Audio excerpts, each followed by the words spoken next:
mom bitch, she's a big fat witch, she's the biggest bitch in the whole wide world. She's a stupid bitch, and everyone's a bitch, she's a bitch to all the boys and girls.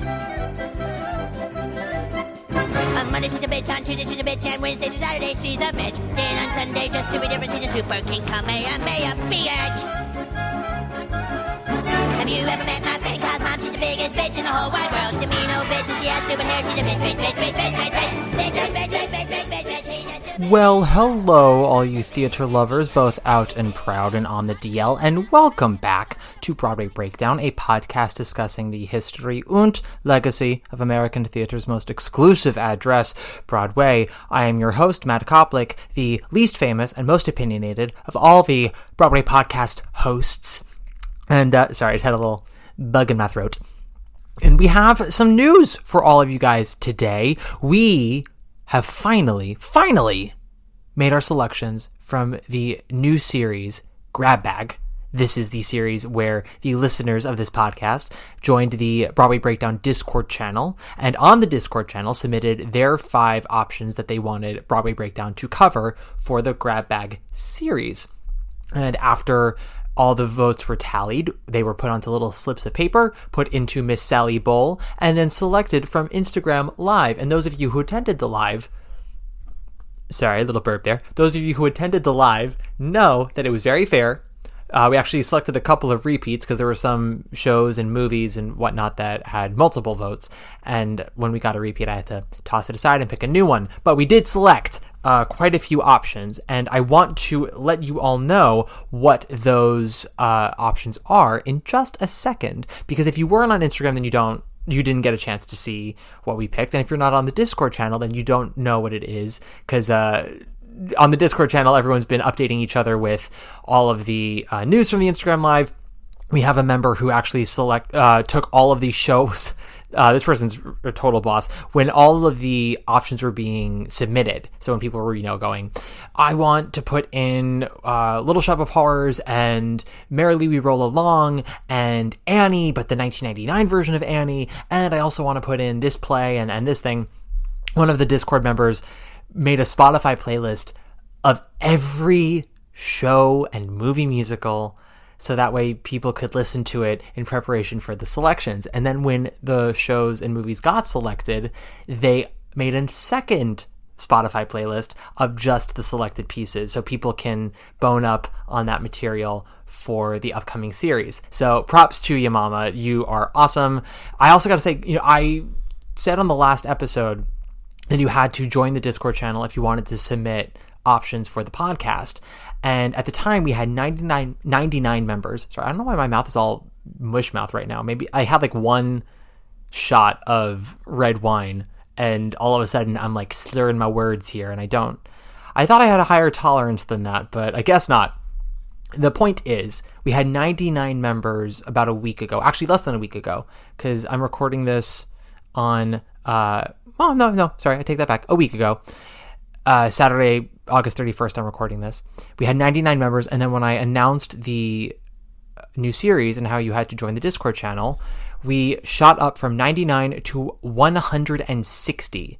People really stepped up to the plate, and this Discord channel has taken on a life of its own that I couldn't even possibly imagine. So it's really exciting to see, and it's only like a month and a half old, so it can only grow from here.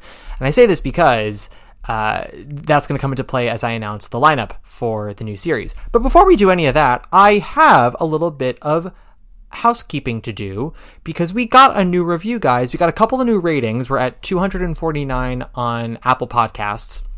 I think according to Chartable, we're at 273 overall. So that's through Spotify and all the other websites that people might listen to this podcast. But 249 on Apple Podcasts, and we have a new 5-star review, and it's a long one, so I want to give it its due now and tease you all for the upcoming Grab Bag series. So, without further ado, play the Light in the Piazza Overture. 5 stars. The only man whose opinions about theater mean as much to me as my own. About theater is in parentheses. I'm glad that they don't take my opinions about the world seriously. Matt Koplik. Koplik is not spelled the usual way. It's spelled Koplick, but it's okay. The rest of this review is on point. Matt Koplick's podcast is a must-listen for anyone who considers theater to be among the highest forms of artistic expression. It should be essential listening for aspiring theater students who might mistakenly believe that American musical theater began with the opening of Wicked. Matt's deep academic-level understanding and experiential knowledge of both plays and musicals, along with the material that forms the theater canon, give him a unique perspective. He combines refined sensibilities with sophisticated taste to deliver what I consider some of the most honest, unbiased, and precise analysis available to the general public. Matt has a keen eye for every detail, no matter how small, and his love and respect for theater as an art form shine through in every episode. This makes him not only an entertaining podcast host, but also an invaluable resource for both industry professionals and theater enthusiasts alike. His credibility allows him to provide laser-focused, in-depth analysis of the art he so passionately engages with. This person definitely wrote this after my Once Upon a Mattress episode where I was zeroing in on some of Lear's staging.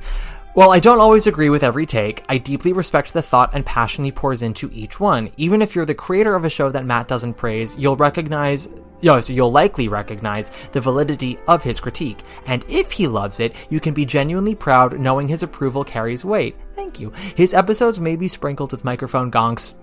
Unfortunately, that won't change whenever I do solo episodes. I apologize. Salty language also will never change, and more insight into his personal life than you might expect also isn't going to change, but this only adds to his humanity and makes him all the more entertaining. Thank you. I'll never stop recommending this podcast to true lovers of Broadway theater. Matt's love and passion for the art he discusses are unmistakable. His analysis may sometimes run longer than the show itself, but every second is worth it. Thank you very much, Matty Pritch from the United States of America. That was very lovely to read. And I agree. I think I'm worth every second of every minute of every hour of this podcast. Fun fact, I'm also recording this on a break while I have some banana bread baking in the oven. And it's got to be in there for an hour. And this is not going to run a full hour. This is going to be another short episode until we get ready for the new series, as well as a couple of bonus episodes like recapping the upcoming season of Broadway, the 2024-2025 season. If you haven't listened yet, I am on the BPN podcast Half Hour with Jeff and Richie, where we talk about the plays and musicals of the fall and early winter. But I would like to do an episode that covers everything that we've got so far and some possible rumors for the spring. That'll come soon enough, and we are going to do the Broadway Grosses episode. I have to consult with a Broadway producer friend of mine to make sure that the information I am telling you guys in that episode will be correct. So stay tuned. That'll happen in the next 2 weeks. And also apologies for this episode coming out on a Sunday instead of the regular Thursday. Again, I was going to have the week off, but I figured why not let the listeners know exactly what shows have been selected for Grab Bag, which brings us to the shows that have been selected for Grab Bag. So, without further ado, let us announce exactly what Broadway Breakdown will be covering for the next couple of months. First up, we have the musical American Psycho, based on the novel by Bret Easton Ellis, made famous by the movie starring Christian Bale, a movie that I love very deeply, by the way. I saw this stage show in 2016 when it premiered at the Gerald Schoenfeld Theater, starring Benjamin Walker, directed by Rupert Gould, I think, was the director. Yeah, and Duncan Sheik wrote the music and the lyrics, and Roberto Aguirre-Sacasa, who I think went on to create Riverdale, he wrote the book for it. I did not enjoy American Psycho when it was on Broadway, but it does have a passionate fan base, and I must say the movie is incredible. The book is fascinating. The novel that it's all based off is a fascinating novel. I don't think it's a good novel. It's a great idea, and there are passages that are really satirically brilliant, but it's a little messy, and I think too much of Brett's being enamored with the concept of Patrick Bateman makes him go on certain sections that are become far too gruesome and sexist and troubling. It goes beyond satire and beyond being uncomfortable and just goes into upsetting. But the movie really does a great job of correcting all of that. So we will be talking about the stage show. And we'll see if I change my mind about it. I had the request that Waiting in the Wings, that whatever that host's name is, he come on, because I know he did a video about it and his love for it. Maybe I will. I can reach out to him. I know that a possible guest that we have for this series is close with that person, and they might be able to introduce us. Next up, we have Angels in America. Yes, the two-parter Tony Kushner Pulitzer and Tony-winning masterpiece, Millennium Approaches and Perestroika. And I was discussing that this might have to be a two-parter because there's no way you can talk about both plays in one episode and not have it be a million hours long.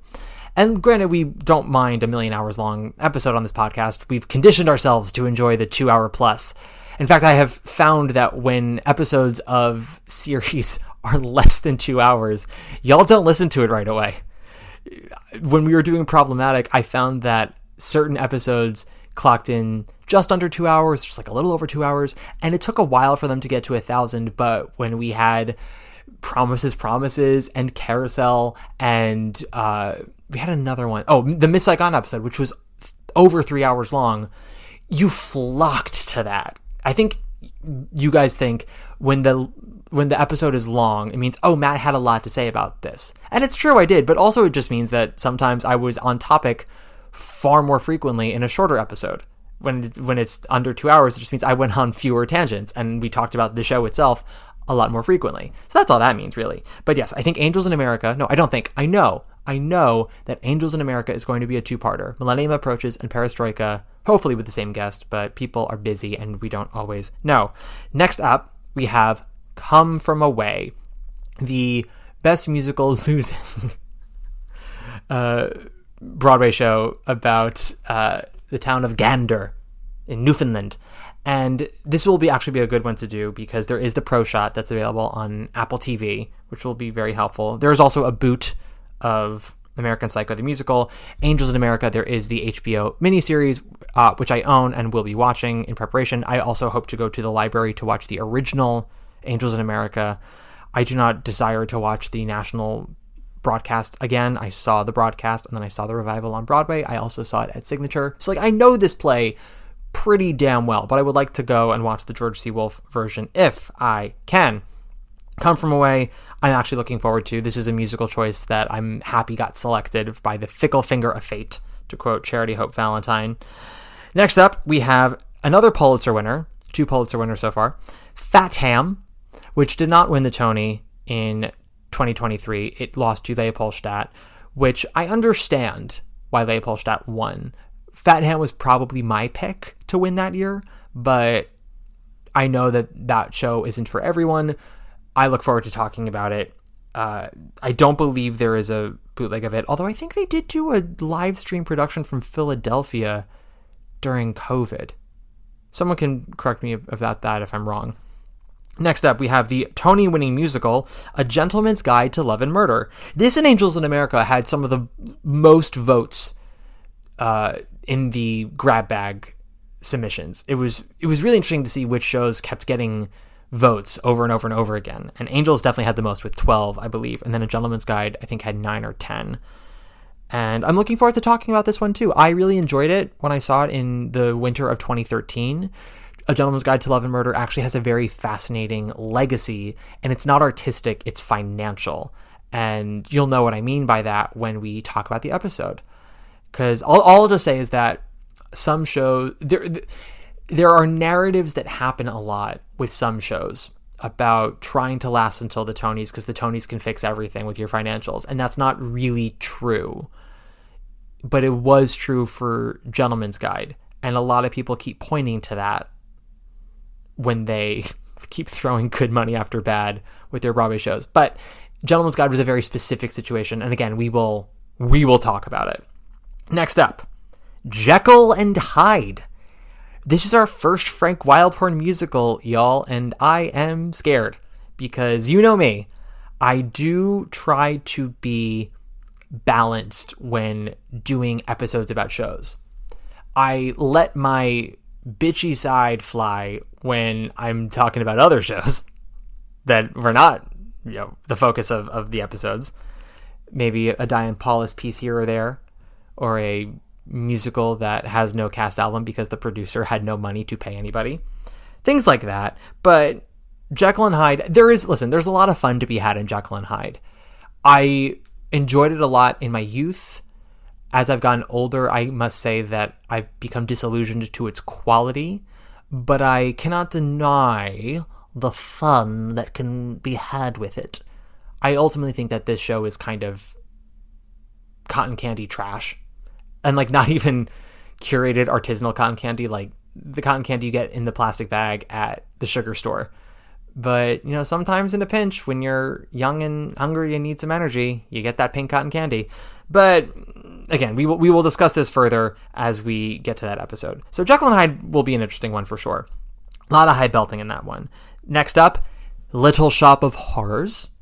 This is going to be so much fun to cover. I love this musical with all of my heart. As some of you know, I did this musical when I was 17 at The Manor. I was Seymour. You better bet your bottom dollar I was Seymour. It was my first lead at The Manor, my first real genuine lead, and it holds a special place in my heart. I think it's pretty much a perfect musical. I think the movie version is incredible, and even though it has a different ending, I think the ending for the movie works, and that's something that we'll talk about with the legacy of Little Shop of Horrors, and it's still running in New York.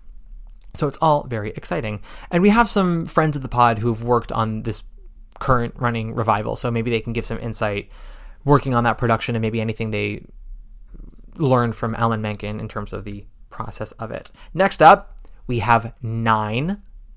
I'm also very excited to talk about this one. 9 is a show that means a great deal to me, and I both love it and recognize a lot of its flaws, while also getting wrapped up in all the things of 9 that are wonderful. It is one of the greatest scores of the 80s, if not, all of musical theater. Just such beautiful music, intricate harmonies, and a real opportunity for style and panache and sexiness. And it just had a production at Kennedy Center, which I saw clips of, and they exist, and we'll leave it at that. And there is a movie version that exists. We've got a friend of the pod who 9 is his favorite musical, and I'm going to see if I can maybe corral him into coming on and talking about it, because while I do really love this show, I am not fanatical about it. I do have quips with it, some qualms with it, and if I can get this gentleman to come on, I think it would be nice to have him defend it wholeheartedly, if you will.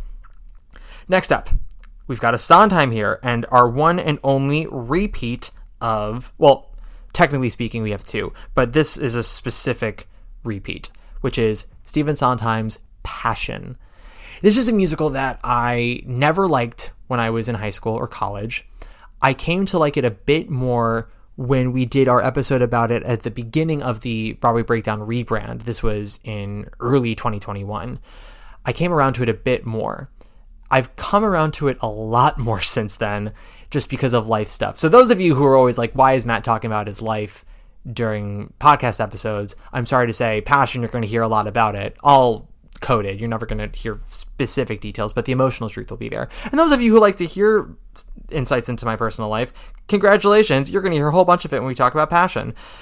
Passion is such a very specific kind of romantic musical, because it's not really romantic, but it does deal with love, which, if that doesn't describe Sondheim to you, I don't know what does. A Sondheim musical that is anti-romance, but is all about love. So that'll be a fun one to do. Next up, this one I am so pumped about. This might be second only to Angels in terms of like the episode that I'm so fucking stoked to cover, which is South Park Bigger, Longer, and Uncut, aka the South Park movie from 1999, which Stephen Sondheim himself said was the best musical of the 90s, including anything he wrote. Sondheim thought it was better than Passion and better than Assassins. And honestly, hard agree. I fucking love this movie. This movie is a masterpiece. And oh God, I don't want to say too much because I got to save it all. I got to keep it all in the kitty for that episode. And I got to make sure I find someone awesome to cover it with me, because you don't always want to find people who either totally hate a show or totally love a show. You want to have some insight on both sides, talk about why something maybe is amazing or isn't amazing, whatever. But this is one that I'm going to have a hard time being unbiased about, because I have loved the South Park TV show for a very long time. It lost its way for me around 2016, 2017. I don't think that Trey Parker and Matt Stone, I don't think that they really navigated the 2016 election terribly well, nor do I think that they realized how out of touch they were with being counterculture and on the pulse with society, because they had been so rich and so famous and so successful for so long. And they failed to realize that they were now part of the system that they were mocking. And so they lost their way. They found their groove again, I would say, around COVID, when they came back with, COVID specials and QAnon specials, which sounds really like morbid, but I swear that they actually found a really clever way of using it. It's still not as amazing as it once was, but they have had some pretty baller episodes in the last 2 years. And you can watch it all on Max if you really want to. But South Park, the TV show, overall means a great deal to me. The movie, again, just goddamn masterpiece, and should be talked about much more openly and seriously as a movie musical, or just a movie in general. What it says about censorship, what it says about cultural outrage and mob mentality and xenophobia, all while being a silly ass cartoon that's less than 90 minutes. What it says about fucking toxic relationships between Satan and Saddam Hussein, which is such a wild sentence to say or to hear if you don't know anything about this movie. But they, for 1999, 25 years ago, for all of the shock humor that is in there, there was a lot of heart and a lot of intelligence. And that is the kind of shit that I'm talking about when I tell you that we have musicals on Broadway right now that claim to want to be nothing but a good time and don't have a 20th the inventiveness, creativity, or intelligence of this movie. A movie that ultimately is not trying to be a message movie. It's just trying to be a raunchy good time.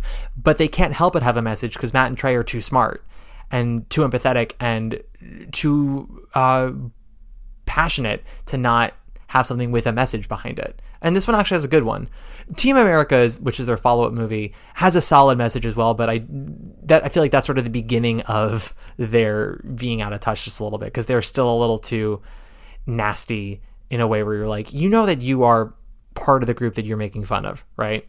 And I don't think they realized it yet. Anyway, so South Park, Bigger, Longer, Uncut. Very excited. Next up, we have another play, the Pulitzer-winning A Streetcar Named Desire. This is our first Tennessee Williams, y'all, and this one is a classique. This is perhaps the most famous Tennessee Williams play of all time. The movie version is definitely the most iconic and most well-loved of all of his movie adaptations of his stage shows, and we will talk about the movie adaptation because I personally think Tennessee Williams might be the most fucked over American playwright to have his plays get turned into movies, because so many of them are classics, or at least well regarded, and yet they're all kind of bastardized from the original stage versions.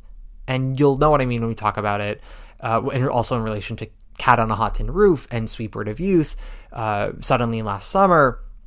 Suddenly Last Summer actually might be the least censored of all of his plays, which is wild to think about, but we'll talk about it. But I'm very excited to talk about this one, and of course there will be Carousel references, because I have said before, Carousel has a lot of DNA with Streetcar Named Desire. I have always felt that Rodgers and Hammerstein were Tennessee Williams of musical theater. They dealt with messy, horny people making messy, bad decisions, and it's all great. And I'm looking forward to talking about Streetcar. Next up, we have, this one is a semi-repeat, but it's not a real repeat, the West Side Story remake that came out in 2021 and was nominated for a whole bunch of 2022 Oscars, winning one for Ariana DeBose. I was very up on this movie when it came out. I still think I'm pretty up on it, but I feel like my luster on it has dimmed in the last 2 years. I still think it's good, at times incredibly good, but I do have feelings about it. I have notes on it, and I look forward to coming back to it about a year and a half since I last watched it and discussing them. Yeah, especially, I know I've mentioned them on the podcast before, but the podcast Blank Check, David and Griffin, they very much are anti Rob Marshall. And I understand that, because I will say post-Chicago, Rob has not really done anything worthwhile. The best you can say is that Into the Woods is competent but boring. And 9 is beautiful but a mess. And Mary Poppins Returns is a giant fucking why. Pirates of the Caribbean makes no sense, but I don't really blame him for that. He was a hired hand at Disney. And then the Little Mermaid remake is, in my opinion, awful. Memoirs of a Geisha is similar to 9. It's beautiful to look at, but it's boring and it's messy. Chicago, though, is a perfect movie musical, and I will stand by that. And it annoys me when I listen to David Sims talk about Chicago being sort of, oh, people just liked it. It was fun at the time. We needed fun, and that's why it won Best Picture. And he's very up on the West Side Story remake. And I do genuinely believe it's because he is a straight, sensitive boy who's into movies, and thus he worships at the altar of Steven Spielberg, as do most sensitive straight boys who are cinephiles. And Spielberg is a great director. He's made some incredible movies. E.T. is one of the greatest works of art of the last 100 years. Just point blank. And Raiders of the Lost Ark is popcorn fun. Jaws is great. The Color Purple movie is beautiful. It's a little overblown, but it's beautiful. Schindler's List, masterpiece. Saving Private Ryan, the first 20 minutes are a masterpiece. After that, it, in my opinion, gets a little boring. And there's a lot of stuff he does great in West Side Story, but I do feel like, and I've talked about this before with shows on Broadway, right? Like, the true test of how good it is its legacy. How much are we talking about it now? How much are we holding up to esteem now? And Chicago, people like David can say, oh, it was just a fun time and people needed the fun time. That's why it won Best Picture. It is 22 years later. We are still talking about that goddamn movie. We are still referencing it as the ultimate of the last 30 years of movie musicals, of just being this incredible accident that should not have worked as well as it did, and yet it does. And every time you watch it, you're reminded how amazing it is. It's been a year and a half since the West Side Story Oscars.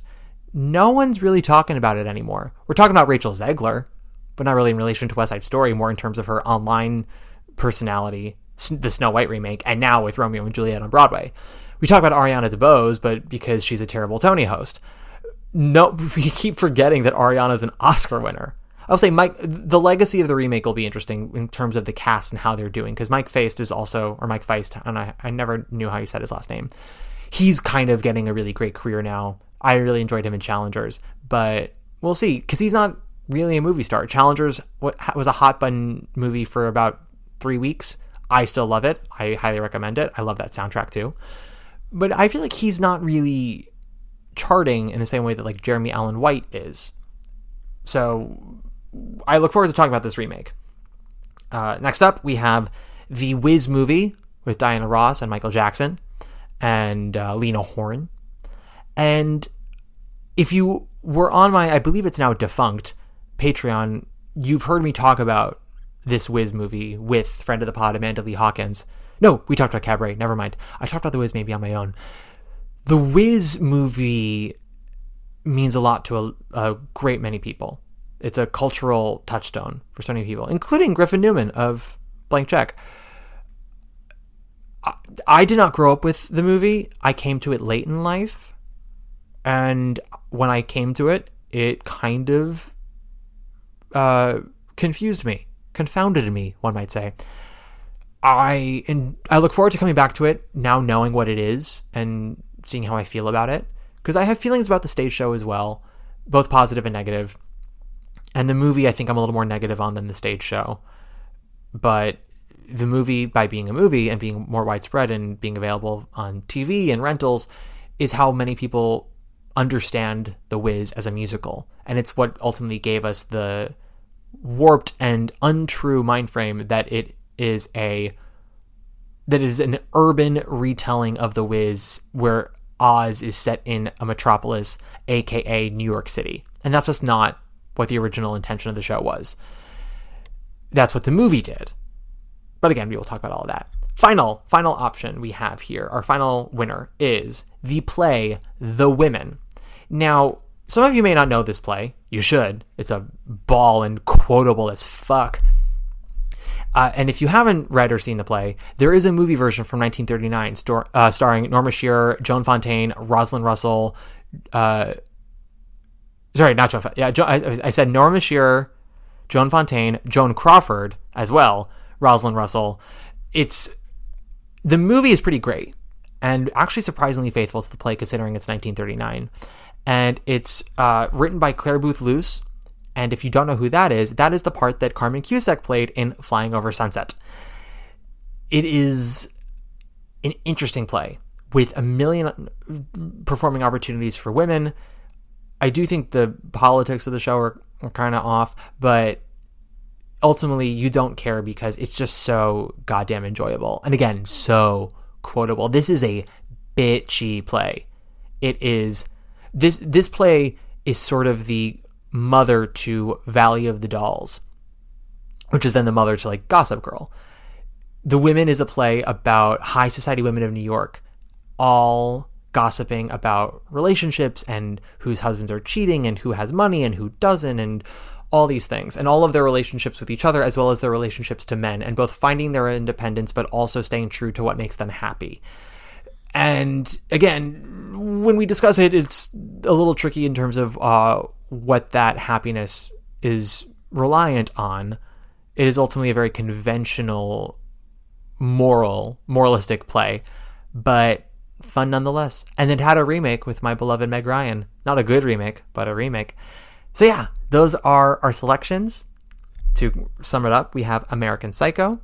We have Angels in America, two-parter, Come From Away, Fat Ham, A Gentleman's Guide to Love and Murder, Jekyll and Hyde, Little Shop of Horrors, 9, Passion, South Park, Bigger, Longer, and Uncut, A Streetcar Named Desire, West Side Story, the remake, the Wiz movie, and The Women. That is 1, 2, 3 Pulitzers.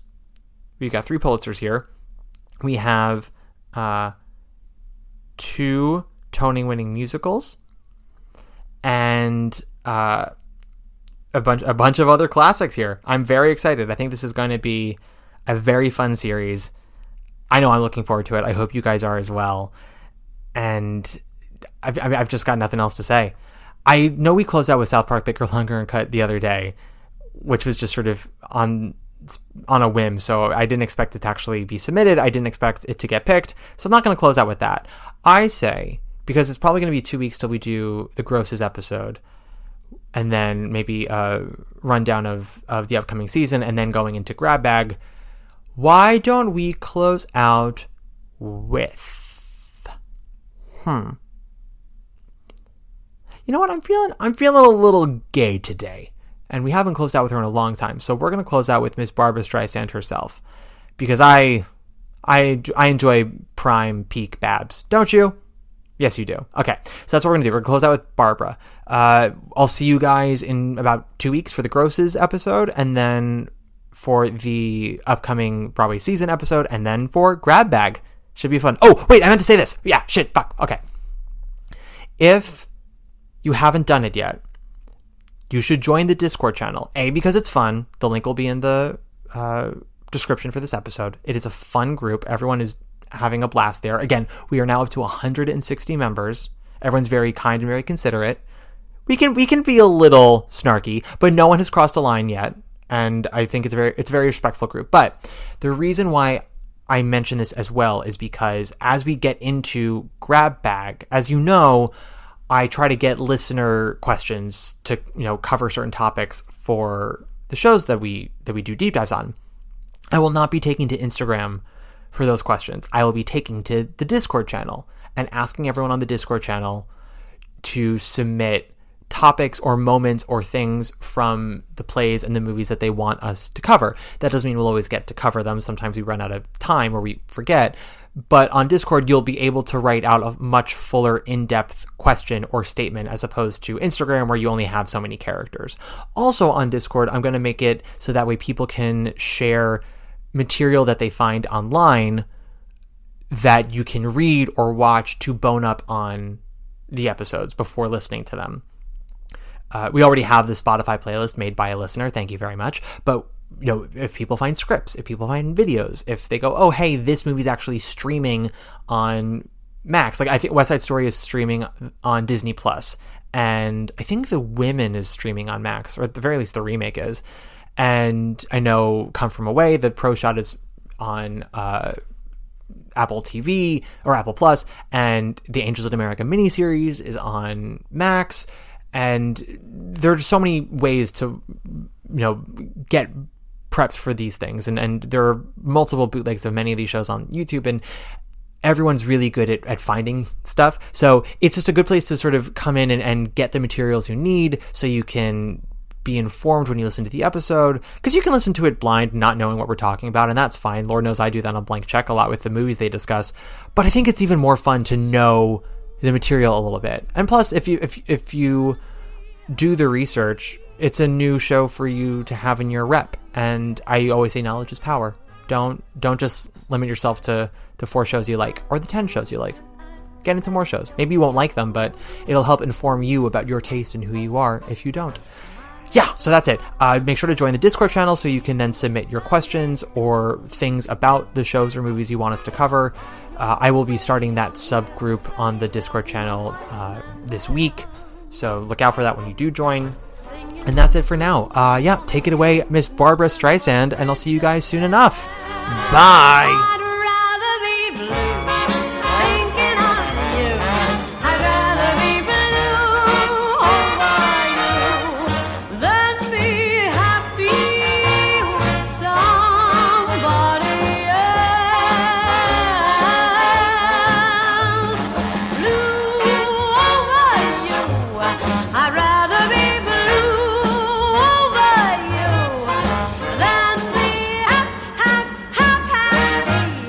With somebody